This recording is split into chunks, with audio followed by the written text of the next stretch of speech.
Hello friends, আজকে তোমাদের সাথে শেয়ার করছি সেই সুপার ভাইরাল ছোট সিঙ্গারার রেসিপি, যেটা বানালে বাড়ির সবাই ফিদা হয়ে যাবে। এই ক্রিস্পি ছোট ছোট সিঙ্গারাগুলো চায়ের সাথে পারফেক্ট, বিশেষ করে বৃষ্টির দিনে বা সন্ধেবেলায়। বানাতে খুবই সহজ আর স্বাদে হোটেলের মতোই লাগবে। প্রথমে ডো তৈরি করি। একটা বাটিতে ময়দা বা আটা নিয়ে অল্প লবণ আর পানি দিয়ে ভালো করে মাখি। ডোটা ঢেকে 15-20 মিনিট রেস্টে রাখো, এতে খোলটা দারুণ ক্রিস্পি হবে। এবার পুর বানাই। সেদ্ধ করা আলু, লবণ, মরিচের গুঁড়া, গরম মশলা, ধনেপাতা কুচি, কর্নফ্লাওয়ার বা আটা দিয়ে ভালো করে মেখে নিই। পুরের সুবাসের রান্নাঘর ভরে যাবে। এখন সিঙ্গারা শেপ দেই। আমি 2টো শেপ দিয়েছি, তা খুবই সহজ। এটি দিতে পারেন।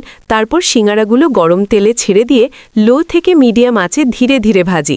ভাজা হলে তুলে নিই। গরম গরম ছোট সিঙ্গারা চা আর টক মিষ্টি চাটনির সাথে সার্ভ করো।